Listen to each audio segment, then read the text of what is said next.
Content warning for this episode. There will be some graphic depictions from the mouth of Mike Cernovich, as spoken through me, about rape.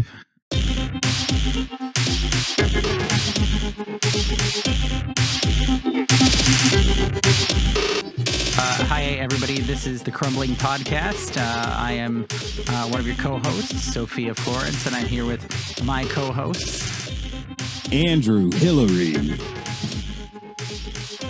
Javier. Javier. So nice, you gotta say it twice. So nice, you gotta say it twice. I'm so glad that we have Javier here with a different name every week, and like I'm never going to dead name any of Javier's names. Like I'm gonna get these correct every single time. I do have to ask with Javier, how many lanterns is that? Because I know one if by land, two if by sea. Is that Paul Revere? Am I okay? Look, you know what? Yeah, I have no idea. You're not legally required to answer that question, but I would appreciate it. I feel like that's two. However, lanterns. there's probably, if we're lucky, some really nice listener who's just like correcting us politely. But the law of averages states there's like some slightly mean listeners like, how the fuck don't you know this? Oh, wait, are we allowed to curse? I keep forgetting. Yeah. We're allowed to curse. Like, good. Sweet. This one's gonna have plenty of cursing. I am like, yeah. I'm currently working with a children's charity, so I have to rewire my brain to not just not curse, but to fully just like not even give an indication. Like I'm going back to the old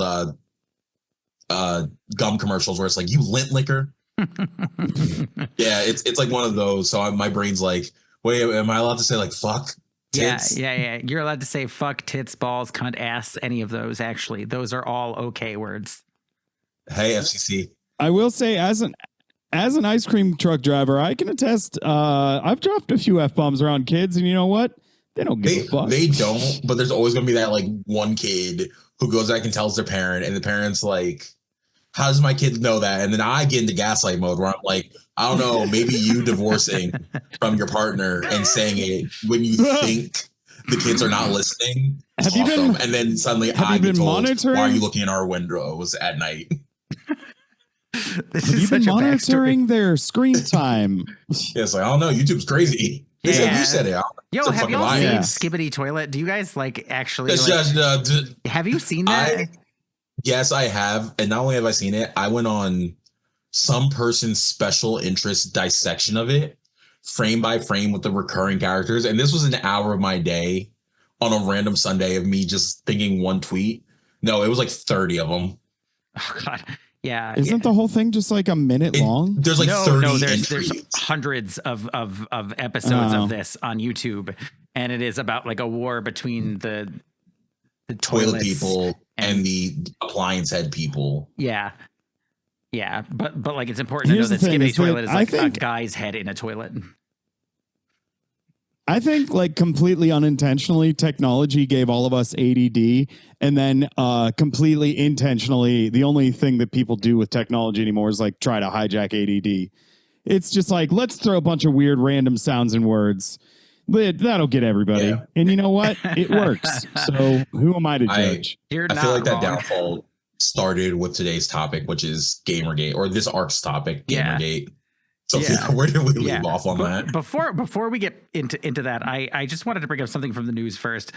Did you guys see anything about the Russell Brand anti 5G device? He's like selling. Oh yeah, I ordered a couple. I ordered a few. Yeah, one for me and one for each of my cats, because 5G affects cats a lot more than people. You wouldn't think, but because they don't have phones.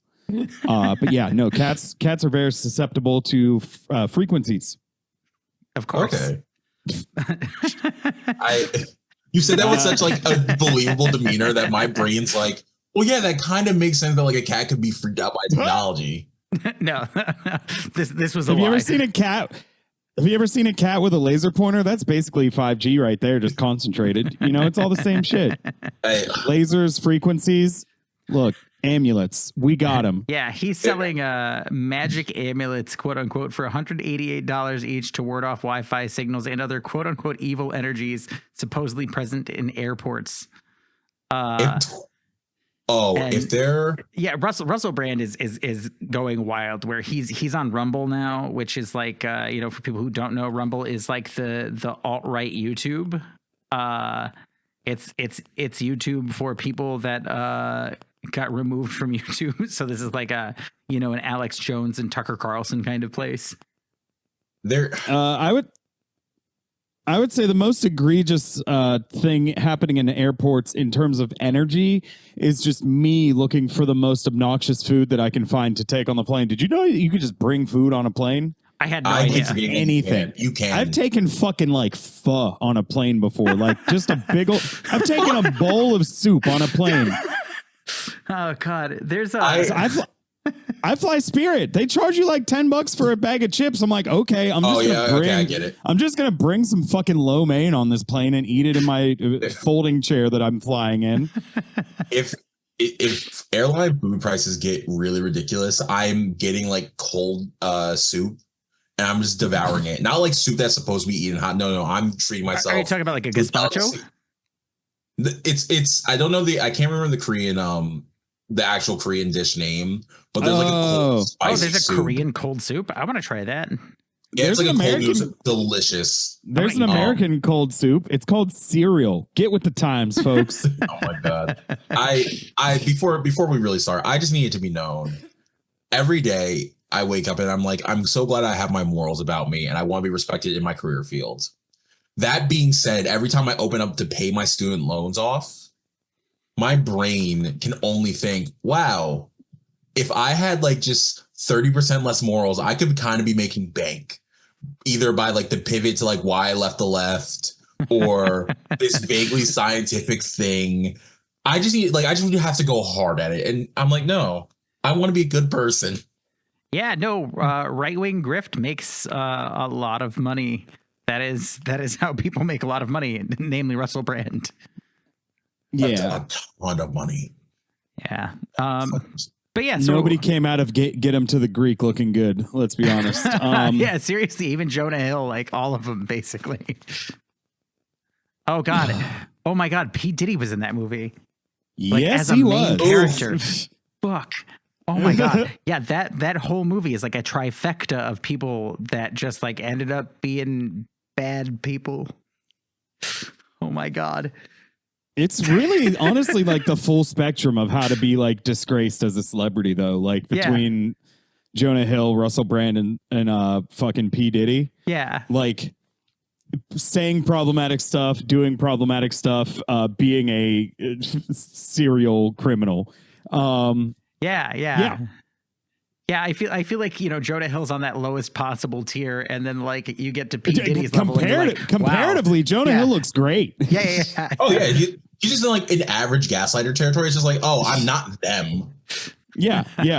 It's like, oh, I'm just bad like interpersonally. I'm not doing sex crimes. He was just a weird insecure boyfriend, and he did it publicly. Like that was the problem. Yeah. Which is still bad, but it's not, sex trafficking bad. Yeah. Does Jonah Hill have an amulet? Okay, we should talk about the thing we're here to talk about. Hell yeah. So just to bring us back to where we left off last time. So we started off talking about Anita Sarkeesian and how she critiqued some sexist tropes in video games. Gamers got big mad about it, and I say gamers lightly, and we'll get into that later. 2 years later, everything changed when the Gamer Nation attacked. Some guy imagined Depression Quest game designer Zoe Quinn cheated on him with a guy who worked for a magazine that did an article with some content about her, but not reviewing her game, notably months before her game's release. He accused the journalist of malpractice, and GamerGate started, which was a giant harassment campaign of many women that worked in the area of video games, both in journalism and in game design, but notably not male journalists who they were accusing of the actual malpractice. Just saying.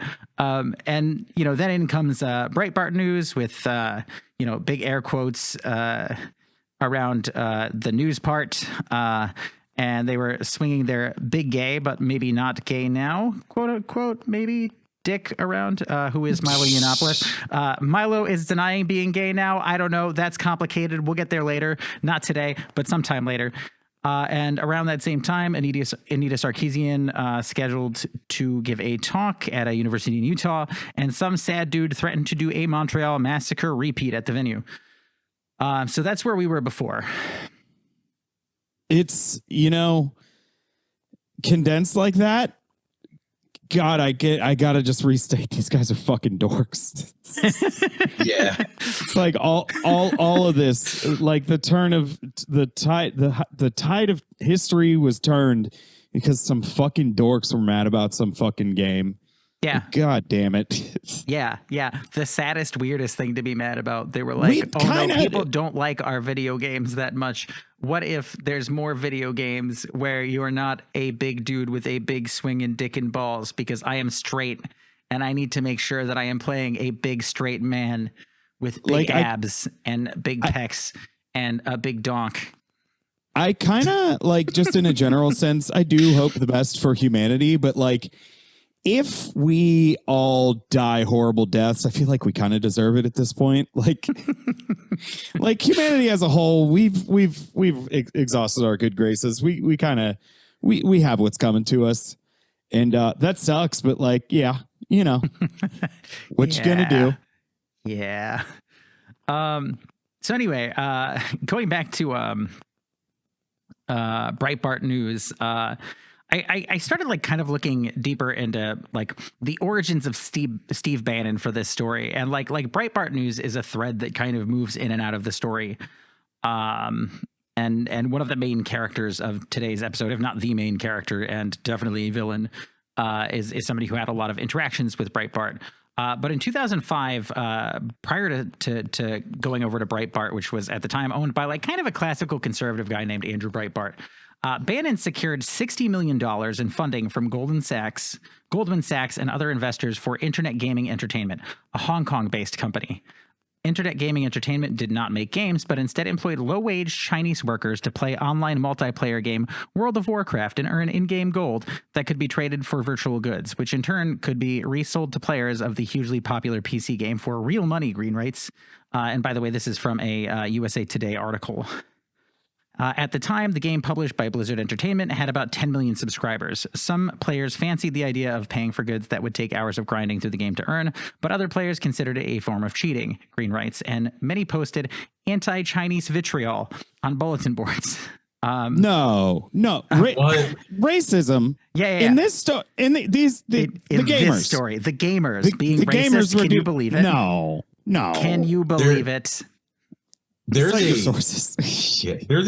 a joke or a study, depending on which side of me wants to get upset about it, is the side will come out where it's like, what is it about people who find hobbies that they're so ultra protective of it, they kind of become the world's biggest scumbags? I've observed it on like multiple things, but it's just always so interesting to me where it's like the time frame we're talking about, like gaming wasn't what it is now. And it's just like, you're going to get so uptight and protective of the standard of gaming, like moving imaginary characters around, that you are going to now become racist and sexist. It gets so much worse. This article was crazy, by the way. It's a USA Today article from 2017, and like it's a deep dive on Bannon with a guy who had published like a Bannon like kind of biography of part of Bannon's life at that time. I haven't read the whole book, but I dove into his work for this because holy shit. But eventually Blizzard shut down the accounts used by the gold farmers, and that group, IGE, Internet Gaming Entertainment, that Bannon had bought, became the target of a class action lawsuit by players who said the game's practices were substantially impairing players' enjoyment of the game, or the company's practices were substantially impairing their enjoyment of the game. So like these guys sued some company for doing, like something that is very lame, like creating like a paid goods market in a game. Which is crazy, because isn't that how like most video games function these days? Yeah. Everything is microtransactions now. Like this was sort of the beginning of that, and gamers fucking hated it. And it's sort of surprising that it kind of continued from there. Well, we don't like it when the Chinese do it, but if the game itself is like you can pay $10 for a sword, I'm paying that $10 fucking dollars. Dude, look at this sword. Yeah, I'm chopping absolutely. over here. Chopping it up. Even though the business plan was a flop, Bannon became intrigued by the game's online community dynamics. In describing gamers, Bannon said, "These guys, these rootless white males had monster power. It was the pre-Reddit. It's the same guys." One of on Thoughtbot, which I guess was a message board owned by that company, who were later on Reddit. And other online message boards where the alt-right flourished, Bannon said. And so, like, this is a thing that was, like, foundational in the alt-right, and, like, Bannon's conception of, like, building that out that I didn't realize existed, because what a weird fucking story. Yeah. Fucking Bannon is... But he's like the Forrest Gump of evil. Yes. Actually, I think that I'd say that's Roger Stone. Yeah, it's either Roger Stone or Paul Manafort. Paul Manafort is like one of the most evil guys, but is also like very disabled and very old at this point, and like kind of just stumbles into it all the time, but like absolutely laundered stuff for so many dictators. Listen to the Behind That Bastards episode. Anybody who's listening to this that has not heard that, that is a great episode or series of episodes. And like Manafort and Stone are probably the most evil guys ever, but Bannon's up there somewhere. And he was right about like the power in that group. Like GamerGate, when this first started, the people involved, they developed a blacklist of industry notables as well as their advertisers. And I put it in the show notes that I sent you guys, but like on the blacklist, you've got Kotaku, Polygon, The Escapist, IGN, Gawker, which, you know, no longer exists, Video Gamer, Games Radar, GameSpot, the official Nintendo magazine, Nintendo Life, Blizzard, Bass Pro Shops, Walmart, State Farm, Bing, Sprint, Nintendo. Not Bing. No. Old Spice, Scion, Ubisoft, EA, Samsung, Starbucks, Activision, AMC, Warner Brothers, Livescribe, Turtle Beach, Capcom, NCSoft, State Farm, and yeah, like so many things. And like these guys, they wrote emails, they went onto forums, which were still like a pretty large feature of the internet at the time. Like these kind of like pre-Chan forums that people would go on and just talk. Sometimes they call bulletin boards, but and they managed to get intel to actually pull ads from a gaming site called Gamasutra after an article critical of sexism in video games by a journalist named Lee Alexander was posted on the site. And Lee had a pretty impressive amount of publications she's written for. Like she's written for Vice, the LA Times, Atlantic. And the article is still up at Game Developer, which is what Gamasutra became. So like the website that is now called Game Developer, which you know, largely for game developers, but also like goes on some other stuff about games in general. That's came from this this publication called Gamasutra. And like the article she wrote is honestly really good.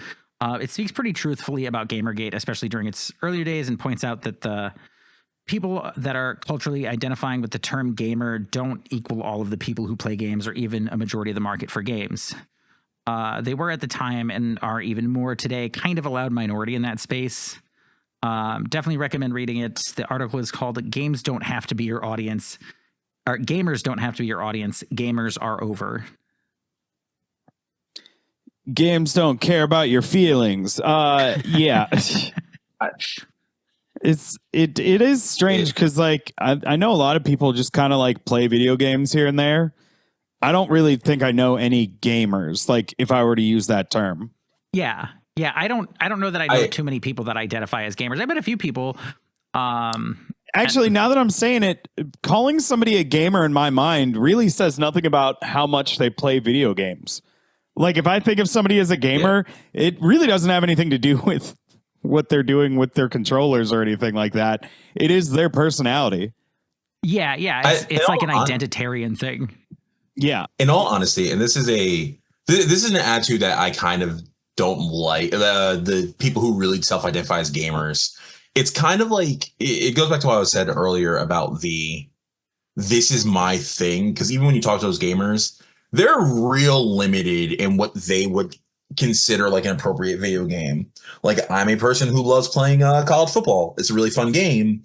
And I actually had a person who they would not describe themselves as a gamer, but I was like, oh, I put it in a chat that I'm in with a lot of other gamers like, oh, who wants to like start a group for this game? And they're like, well, that's not what people would count as a game for gamers. I'm like, it's a video game that sold millions of copies. Like, come on. Like there are, if gamers aren't playing it, then who is? Fucking Ghost from Luigi's Mansion? That's right, people. You got a gamer on this podcast. I'm infiltrating the left wing from inside. Yeah. I remember like during 2020 when like a lot of people bought a Switch and were like, hell yeah, we're going to play Animal Crossing. There was so many people that were like, those people aren't gamers. It's just women playing Animal Crossing. And it's like, well, Animal Crossing is a game. And I remember playing Harvest Moon when I was a kid, which is like a similar level of just like fuck shit, like just farming. It's just like I'm just wandering around doing farm shit. Like that's Animal Crossing isn't that much different than that. It's just like a fun little like pastime for people. Like it was a nice little escape. Yeah, I only really play one video game like at all. It's called Ark Survival Ascended. Okay. It's literally here's the thing. It's the only game I play, but like I'll play it for like, 14 hours in a day sometimes, like just get lost in it. But never in my life have I been like, I'm a gamer. Wait. So what is this game? No, I like kind of it's like a real. It's not RTS, right? No, real time strategy. It's kind of like a fun survivors game. Yeah, it's a survival game. Like I believe you would call it an MMORPG. Are there dinosaurs? I'm hearing that there's dinosaurs. There's dinosaurs. Yeah. Hell yeah. You fucking collect resources and build stuff. There's a lot of people that play it online. I do not play it with other people. I've literally bought my own private server because it's an online only game or whatever. And I'm the only person in the server. I pay like $200 a year for it, and nobody else is in there. It's just me and a bunch of dinosaurs. Amazing. I fucking love that. Mm-hmm. I love that so much. I will spend 12 hours harvesting metal, and that's just a day for me. But I don't think of myself as a gamer at all. I played it for a little bit with one of my friends, and I was like, "Oh, our schedules don't line up. Like, okay, this is dumb. Get off my fucking server." Sometimes I like the idea of making like an arbitrary decision on like who could or could not be considered a gamer. It's like only if you've ever played the Sega Genesis classic Shaq Fu. Fair enough. I guarantee you, there is someone out there who would be like, yeah, those are the only real gamers. Because this is, once again, I don't like shooting these people more bail, but I feel like I have too close of an understanding of their logic. And in a twisted way, it feels like the super protectiveness of like the gamer title comes from, and it's probably a concept we're going to explore in future episodes, like the shrinking of other places where people feel like they can belong, or that like, you didn't like me when I was cool, but now you're doing my thing in a way I don't approve of. It's like, it's the people that got mad about people liking comic book characters when the MCU movies came out. It's the same bullshit. Yeah, exactly. It's just like, oh, you didn't like it before, but now you like it. It's like, yeah, man, because it's a popular thing that I didn't have to leap a high barrier of entry to get into it. Like, this shit's tough sometimes. Like, I'm a person who fucking loves the Justice League. You know how many Justice League comics I've read? Like, maybe 4. Because it's just such a high barrier to entry. Yeah. All right, let me power through some of these notes. All right, so the vitriol directed at Lee Alexander, who we were just talking about, prompted articles from publications like Forbes, where journalists said that even though they disagreed with the message of some of the feminist or just women-centered responses to sexism in games or gamer culture, or even just the way the message was delivered, because Lee Alexander, she did it with a bit of crassness, they said they couldn't condone GamerGate's behavior. Like the lack of civility was startling to kind of normie reporters who had never dredged up kind of the deep depths of the internet. And it's noteworthy that her article and Intel's apology most of this can't be found on the internet except through archives now. Like writing my notes for this episode was really hard because so much is missing. It's not just the subject matter that's difficult. It's actually like finding things is fucking hard. People are just hiding things from this era. Like no one wants to talk about Gamergate, and like so many links are gone. And people kind of went through like kind of big lengths to either hide their behavior or to kind of crush the perception of themselves as complicit. And even Lee Alexander, she left her career in video games behind her. But like, who would want to be, you know, subject to that kind of harassment at that point? And like, I put in the notes, like some of the stuff that people were saying to Anita Sarkeesian, because she kind of did a very good job of keeping track of the things that were said to her. And like I'm looking at one right now that says, "I'll rape you and put your fucking head on a stick if you ever touch my video games." And that was on Twitter. And another person on Twitter said, "I would literally rape Anita Sarkeesian." There is a tits or GTFO, because I guess that was a thing that people were saying at the time. Yeah, at the time, totally. Not something I would ever say these days. Or somebody would ever say these days. Somebody said, "I'm going to kill your parents too," and listed her address, and then said, "I've seen their house, but instead I'll drink your blood out of your cunt after I rip it open." So like, that's the kind of things that these people were being sent. I tried to write a new stand-up bit about how, like how weak it is to make threats online, and how I just don't respect anybody that's doing this stuff. And it's like, the premise of the bit did not work. The premise of the bit is like, at least Timothy McVeigh fucking did something. You guys are all soft. And then I'm like, nobody wants to work anymore. But I don't respect people that make threats on the internet. You're not going to do any of that shit. Shut the fuck up. You're just a kid playing with toys trying to say mean things. Yeah, for sure. Yeah. And honestly, on that, like, that all kind of leads us to somebody who is probably one of the chief villains of this whole arc. And it's probably not going to be who people think it is. I'm talking about Mike Cernovich. But him in the running for like the far stump of evil. Like, we need to rank these people where, like, why are you always involved with the evil? Why are you a nexus point? Cernovich, yeah, has a pretty wild arc, and you'll agree with me by the end of this. But like Cernovich is a bit of a main character here. He's an important player. So I think to tell his story, we got to start in 2003, where Mike Cernovich was accused of and arrested on charges of rape. The charges were dropped and his record was expunged, but he did end up having to do community service for misdemeanor battery in conjunction with the case. After that, Mike started a blog next year called Crime and Federalism, which focused on law after he finished his law degree at Pepperdine, which I've never heard of. He was occupying a kind of Pepperdine, they make the little cookies with the elves on them. Pepperdine Farms remembers. Yeah. I didn't know they had a law school there, but okay. Sick. Pepperdine is a private Christian research university with the Church of Christ in LA County, California. Oh, I thought you were going to say the Church of Christ of Latter-day Saints, and I was like, oh my God, did we find a Mormon university that isn't BYU? No, it's one of those where I'm looking at some of the notable alumni. Is Mike Cernovich listed? No, it's not. It's Tia and Tamara Mowry from Sister Sister. Hell yeah. Montel Jordan. Okay. And Chase Crawford, the Deep. The Deep, like the Deep from The Boys. Yes, Chase Crawford went to Pepperdine. Yes. So wait, so not he distract, but then overlapped with Mike Cernovich. And honestly, after reading this, you're going to be like, "Oh, the Deep kind of is Mike Cernovich." I'll get into my rant later. Yeah, but so he, like, when he first started blogging on crime and federalism, he was kind of in this like right libertarian kind of space where he covered some issues of free speech and prosecutorial misconduct, but eventually landed on the issue that he really thought about the most: rape culture.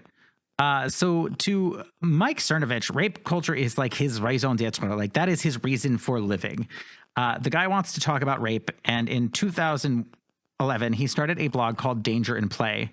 a reference to a Friedrich Nietzsche quote. His writings were mostly for other men who consider themselves quote unquote alpha males. And, this is 2011. So this is like kind of early in that alpha male bullshit cycle. And I think if we want to sum up Mike's thoughts on rape culture, I'm just going to read some quotes from his blog, and I'll let you guys react any way you want to this. Oh boy. Here's the first quote from an article called When in Doubt, Whip It Out, that he posted in February 2012. And he says, next time, don't settle for the makeout. If possible, at least pull out your dick. If you can get her to touch it, even better. If not, just let her know that your cock is too swollen to go back in your jeans, and that either you're taking care of this or I am. Masturbating will set your anchor nearer the destination. Pussy. So that's the first one, and it gets worse. Somehow it gets worse. I can't believe it gets worse. I can. The next one is I can. From Twitter in September 2013, and he said, rape via an alpha male is different from other forms of rape. We can't really understand this as our culture is too detached from instinct. I think the last one is probably the worst. He said, and this is an article from Danger and Play about how to have sex, basically. And he says, you should be changing positions regularly during sex, as that will delay your orgasm. Before changing her position, tell her what to do next. Order her around the bedroom like you own her. First time sex generally begins missionary style. Boring. You look into her eyes and thrust. She doesn't like it any more than you do. Tell her, get up, get on your knees, stop, put your head down, no, lift your ass up. Good girl. Even better, bust out the sex pillows. Right away, you are telling her what to do, ordering her around, and telling her what all women want to hear. You are a good girl. You are setting the tone. She exists for your sexual pleasure. She exists to please you. I will say that that's the guy. That's the guy. That one, I will say, was not nearly as like, oh, you're just doing crimes as much as the other ones were. But I will say the most unnerving thing about that is busting out sex pillows on a first time hookup with somebody is insane.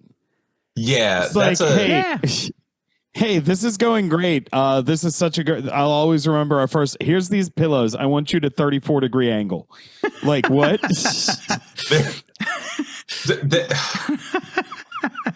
I feel like I want to tackle the alpha males because I have a special beef with them because if I didn't meet you, Sophia, there's probably a me out there in the multiverse who went down the path of being an Elliot Hulse. You've told me this before, but also goddamn. Like I know, and I don't think I was that close, but I think like meeting you is like the what's it called from Spider-Man? The butterfly effect. It's a canon event where it's just like, hey, if I met the wrong person, like you met the right person. So this person you're able to like bounce off of and learn and ask like tough questions. Hell yeah. There's a me out there who met the wrong person. Hell yeah. Now we're on a podcast together. Yeah. But the thing about this guy is multiple levels of disgusting where it's just his initial base thought is like, well, the woman's only going to get pain from this. Like that, besides like all the other weird stuff from rape, it's just like, well, it doesn't matter what she wants, it's what I want. And well, your needs, and she'll love it. And it's just like, are you on the list? Also, like several lists. I think he is on that list, but I just also want to say, like, I'm going to do a little bit of missionary apologia here. Like, any man who says that missionary is bad, I don't think is straight. Yeah. Time out. Like, what are you talking about? I honestly, like, yeah, that tracks. Like, you don't like want to other look someone in the positions face while you're fucking them. Like, you can like other positions better, but like to say it's bad, what is wrong? Can I be real honest? Sure. Missionary is the one that like scares me the most because I'm like, oh, we are having such an intimate moment. I may start crying and say, I love you. And okay, we both agreed those things would not happen. Have you ever said I love you on a one-night stand? It fucking rips, dude. Let it go. Oh, what I have sometimes. I have like full tears while moans are happening, dripping on her face. Beautiful moments. Yeah, Cernovich has never lived like we have. Yeah. She said, hey, I thought we agreed not to do that after the 5th time it happened. You guys are healthy masculinity. I'm trying to be, there is a there's a part of me, one of these topics may get like all the Publix middle school jokes out of me. You know, the good ones. I do like that as a compliment, because I am neither healthy nor all that masculine, but I do think I am healthy masculinity in some ways. Like, good. Shout out to my therapist. She's been doing a lot of heavy lifting for me. Shout out to my therapist and bell hooks and Angela Davis. Amazing. Yeah. All right, let me power through a little bit more of these notes. So it's also noteworthy that in 2003, around the time of his battery charge, he met his first wife, who was a Silicon Valley attorney, and he credits the 7-figure divorce settlement with giving him the ability to live off of his writing, while also blaming feminist indoctrination, and that's a direct quote, for the divorce in a New York Times article in 2016. I really think it needs to be hammered home that most of these people come to align themselves so heavily with this kind of stuff tend to be people that have enough wealth to sit around and become completely detached from normal people. And like, also I worry about his first wife for obvious reasons. And like, obviously, Cernovich, being who he is, fucking loved GamerGate. Couldn't get enough of it. This guy went batshit bananas for GamerGate. He started writing about it on his blog. He posted about it on Twitter. He joined in on the trolling and harassment campaigns. He also donated 10 grand to a men's rights activist movie called The Red Pill, and hung out with famous pickup artist Roosh V, who we'll talk about in a later episode. Wait, I think is that like a documentary kind of thing? The Red Pill? Yeah. I think I watched that. Yeah. I think I watched that because there's a podcast I liked that they were covering it, so I watched it. Oh, wild. And isn't there like, is that the thing where they're talking about how like men can't get their children in divorces or something? Yeah, that's the one. Okay, yeah, I did watch that. It was here's the thing. If I remember correctly, it's like I can totally see how the wrong people could use that in the worst ways, but like the documentary itself, I found myself feeling a little more sympathy than I expected to going into it. Yeah. They found some of the saddest men possible. They are really good at those talking points. And like, that is kind of why the MRAs like existed. And like, obviously, like when GamerGate became a thing, like there was this big overlap. And Cernovich was a guy that knew how to prey on that. Like this guy, he wrote a book after all of that called The Gorilla Mindset, about having an alpha male mindset. And of course, he has Gorilla Mind supplements to help other manly men get that gorilla brain so they can get some gorilla grip. Harassing women and being creepy is basically Mike Cernovich's DNA. He wrote blogs about, quote unquote, how to cheat on your girlfriend, and another one with this exact title: How to Avoid a False Rape Case. In the second article, he spouts the obviously made up statistic that, quote unquote, 50% of rape allegations are false. That is directly from his blog. And an interesting side note. For the listeners at home, I am making a face right now. There's so much I want to say. I want to go off on like a rant and tangent. We don't have the time for that. I'm just going to put it in the ether for us to do. Can we have like a rant at the end of like every arc? Where absolutely. like it's just a cipher of I want it to be like and I know this dumb motherfucker did not open their mouth. I know this troglodyte. Yeah. I'm trying very hard not to like say very bad humor and things at people's expense that can offend other communities. So when I come up with those creative lines, this dude is the lining of a public restroom. Like all right. See your reaction, but there is not a world where your reaction is not a justified one towards the mention of Mike Cernovich's name. Yeah. All right. Let me power through the rest of the notes up to the point where I want to stop for the day. I'll get there pretty quick. And you'll see exactly why I say Mike Cernovich is basically the main character, and it'll give us a really nice stopping point, actually. So Cernovich is one of the guys. Wait a second. An interesting side note here is that Cernovich is one of the few right-wing figures I've seen who admit that there's structural racism in the U.S., but goes on to say he doesn't give a shit about it.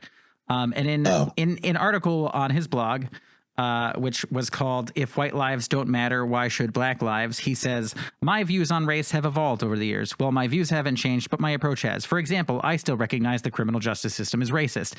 Yet why should I care about black issues when blacks do not care about my issues? I've noticed blacks do not care about, for example, black on white hate crimes. When groups of blacks jump or wolfpack white or Asian men, There is no outcry from the black community. The media doesn't declare it a hate crime.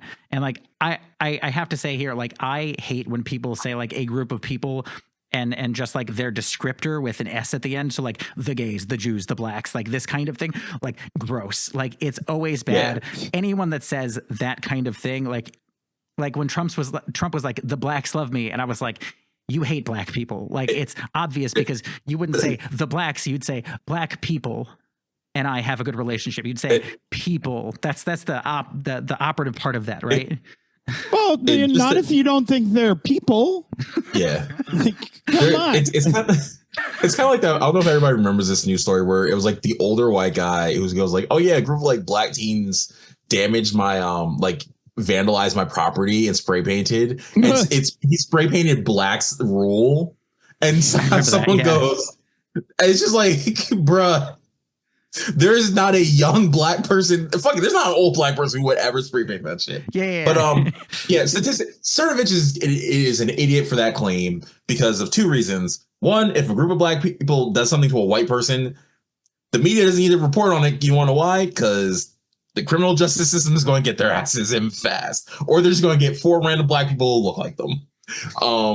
The other thing is, it's very interesting when a racist person will always say, I'm only caring about white people, but then we'll do that sly little trick of like, well, this other race attacks Asians or Indians. Like they'll always expand the definition of what whiteness is to fit their narrative because they know there's not a strong enough point for it to stand on its own. Yeah, I just noticed he did that in this. Yeah, and I'm like, we peep game because I fucking passed a history course. Yeah. Yeah, and Cernovich is one of the guys that like kind of gets the all right as we know it moving. Like he was disaffected before 2015 in the Trump campaign. He didn't like party politics. He identified as a libertarian, but he was definitely like a creature of the right and said this on his Twitter of Trump's campaign. He said, if a Republican acted like me and ran for office, it'd be a movement. Donald Trump has proven me right. People are tired of pussies. Politics is a blood sport. But during the primaries, Jeb Bush and the rest of Trump's conservative opponents preferred to be genteel. What are Trump's policies? I don't particularly care, Cernovich wrote on Danger and Play. And in another post, if Trump offends you, it's because you live in a cucked world where no one speaks their mind. And like Cernovich became a favorite and caught mentions from folks like Donald Jr. by mid-2016. And he was getting a lot of love from, you guessed it, Breitbart. He was chief in spreading conspiracy theories about Hillary Clinton, especially about her health in the summer prior to the 2016 election. However, once October hit, he trailed off into new territory. And I'm sure you guys all remember WikiLeaks, the guys who leaked a lot of information about war crimes in the days of the quote-unquote war on terror, which I hate saying because that's a whole ridiculous name for a thing. It's very like propagandistic. And in October 2016, they decided to leak a lot of email that came from Hillary Clinton campaign chair John Podesta. There were some contents that people should be rightly angry about in those emails, especially insofar as like Clinton seemed to be picked by the Democratic Party as their favorite for the primary prior to her actually winning it. And there's evidence for that idea contained within that, the party apparatus actually helped her win. But that's not what we're here to talk about. It's time for the gates to walk through after a GamerGate. It's a Pizzagate, which sadly has nothing to do with real pizza. On sites like... Well, there was some pizza. There was some pizza. I've been to Comet Ping Pong. The pizza's pretty good. I have been meaning to go because one of my siblings lives very close to DC. But let me just give a quick explainer of this before we leave off. So like on sites like 4chan and 8chan, the term cheese pizza was used often as a way to refer to child porn. Sadly, cheese pizza is also a thing that people eat a lot. And especially when they have to feed a lot of people, say, on a presidential campaign. Well, I don't think anyone could credibly read the Podesta emails and come to the conclusion that Hillary was involved in a bunch of evil child sex trafficking. Cernovich either found it to be credible through a kind of derangement that I honestly can't imagine, or just decided he would treat it like it was out of sheer opportunism. There was a lot of mentions of getting pizzas, especially at a place called Comet Ping Pong Pizza in Washington, D.C. The content went viral, being picked up by the future Cernovich employer InfoWars, hosted by Alex Jones. The Epoch friend Times, of the show. Yeah. The Epoch Times, and of course the creator of Minecraft, and our current du jour, Mike Cernovich. At this time, Cernovich's tweets were sometimes getting over 100 million engagements each. The conspiracy had its inception on Reddit, where some people collectively established a lot of their perceived details to the story, both on its own subreddit and the infamous R the Donald. Both subreddits were eventually banned for batshit witch hunts and other, kind of bad behaviors. But Cernovich remained the main character of spreading this conspiracy theory. This was something he lived for. By 2017, Cernovich was working for InfoWars, and Pizzagate is starting to become something bigger and worse. Pizzagate is having a baby with a legendarily anonymous Chanboard user named Q. And that's where we'll leave off. Oh, another friend of the show. It's all related. The audience, if you're not on the internet as much as I am, because I think of the three of us, I'm on it way too much because I just enjoy loving internet debates and engagement, and I talk shit to a lot of communities. It's so weird that Gamergate has flowed into like the Touch 2016 politics, into Pizzagate, and now into fucking, spoiler alert, we're next episode's QAnon. Shout out to the QAnon gang. Yeah, I'll never be able to cover it as well as they do because they've got a whole podcast dedicated to QAnon. But I think we could dive into how it brain fucked a lot of people, or at least like in connection with Gamergate, how that ended up happening. So like we're still connected to Gamergate here. We are, with Mike Cernovich here, who became famous through Gamergate. Like the guy loved Gamergate. He picked up all of his audience through posting about Gamergate on Twitter and through his weird blog. And then he's the one that popularized Pizzagate. Like it's a straight line, and it all runs through Cernovich. The thing is that go ahead. I would say I just find it ironic that a man who wrote a book called The Gorilla Mindset and like all this alpha bullshit. And for the young men in the audience, speaking strictly to the young cis men, because I know you dumbasses have like some thought of, oh, I can be alpha. No, you can't. It's a constantly shifting goalpost like masculinity is. Just be yourself, focus on trying to be kind of likable and authentic way to you, unless that's racist, then go to therapy and actually invest in it. But all that being said, it's so ironic that Mike's like these weird disenfranchised gamers who want to be terrible people teamed up with the alpha male, like bully who wants to be a terrible person. In any other world, those gamers, like those two types of people would hate each other. Like it's a fucking 80s like teen movie. And it's one of those things where I'm like, did none of you ever think that like this guy was using you in any context? Because there's nothing that's about Mike Cernovich that doesn't tell me he's like, oh yeah, I'm using these people. Like I feel like he would have said it out loud at least twice. Yeah, I think he's being honest. In some context. Yeah. The thing is that, like, sad people, the number one thing that they aspire to be is not sad anymore. And so these alpha dudes, like, they're all fucking sad too, but they're real good at hiding it. Or, I mean, they think they're good at hiding it. Me personally, I can kind of see through that shit. But they project so much of this, like, confidence and, like, oh, yeah, I'm the fucking alpha. Like, the gamers, like, you're right. If these two people were in the same room, they wouldn't get along. They have nothing in common, really. But like, there is that aspiration. It's like, oh man, I know I'm just sitting in here playing this fucking video game, like being all sad and shit. But like, oh, if I had all these muscles, I'd get all these chicks, dude, and everything be fucking sick. And like, the thing is that like, it's all just cognitive dissonance. Like, dissidence. I don't fucking know. Dissonance. Is that like what you're saying is, don't these people ever think about this? It's like, no, of course fucking not. Because yeah, I mean, even though I think what they believe is stupid, I don't think all these people are stupid. It's just they have bought into the fucking false hope that these hucksters are selling. And desperate people will believe a lot of stupid shit because they don't want to look in the mirror. I know, and I'm trying to hold a lot of sympathy in my heart so I don't go on a rant. But it's also like, come on, y'all. Like this alpha male, this dude is just they're using you at the end of the day. And yeah, go to the gym, invest in like yourself, your mental health, all that stuff. But and I know we have to like stop soon, but I'll go on this like quick little tangent. It's kind of like you're being used by the likes of people like Jordan Peterson, Mike Cernovich, and like whatever good for anybody who's listening. Actually, I don't think we have video. I put good in heavy air quotes. They're just giving the most milquetoast baseline advice of like, hey, clean your room. Maybe having a more organized place will help you mentally. Go outside and touch grass. Wash your penis, everyone. Yeah, wash your hands. Hey, if you're nervous about talking to like people you're into, try it slowly. That way you can work up the courage, you know? And also, Andrew, I want to make it known as someone who like loves lifting and lifted a lot and looked like a fucking monster a couple of years ago.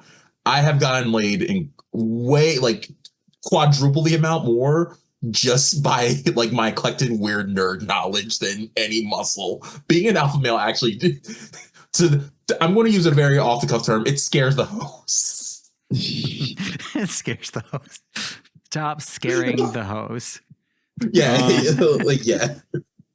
So actually, before we wrap up, I did just want to tell my little Comet Ping Pong story because, as I said, I have been to Comet Ping Pong. This sounds like a made up sentence, but I want it on my tombstone. I played bass for one song for the band Eve 6 at Comet Ping Pong. Oh, fuck yeah. The Eve 6 guy is so cool on Twitter. Yeah, I think he blocked me. I don't know, or muted me. I don't know. He was real good friends with me, and he just stopped like replying to liking my replies in a while. Well, he stopped using Twitter as much like 6 months a year, but this was like 2 years ago that because he's been on my podcast before. We met whenever I went to their show in DC at Comet Ping Pong, and he brought me on stage and let me literally play a song with them.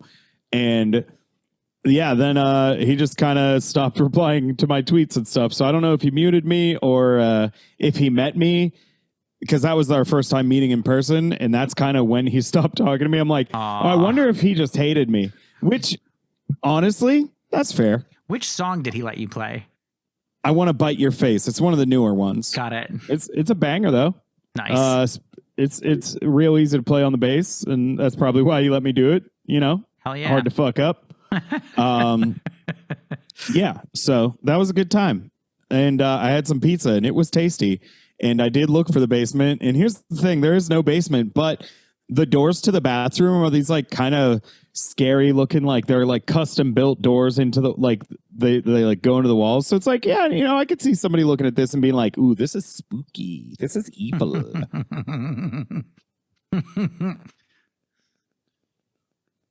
I love that. So that's my Comet Ping Pong story. Fuck yeah. I think that's a great place to leave off. Do you guys have anything else you want to plug or anything? Oh, I also ate a child there. Fuck.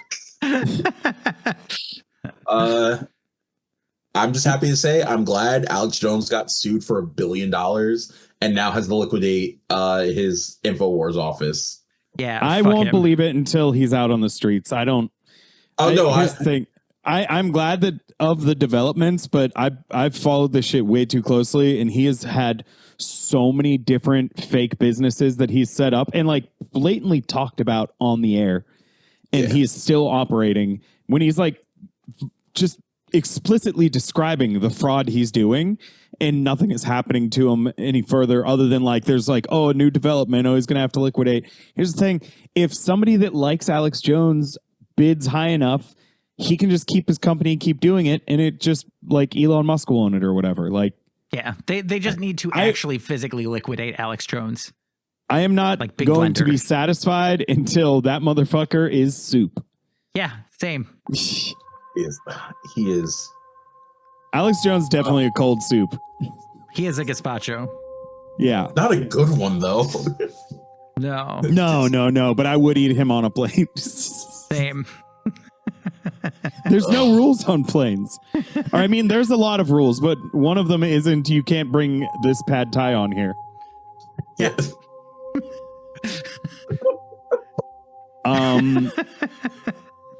I don't have anything. Just follow me on Twitter at Andrew Hillary US. Oh God, and, I love that. Yeah, and hey, go listen to The Worst We Get. That's my other podcast. Awesome. It's a show. Awesome. Thank you guys so much, and I will see you guys again in 2 weeks. Hell yeah. Awesome. Have a good night.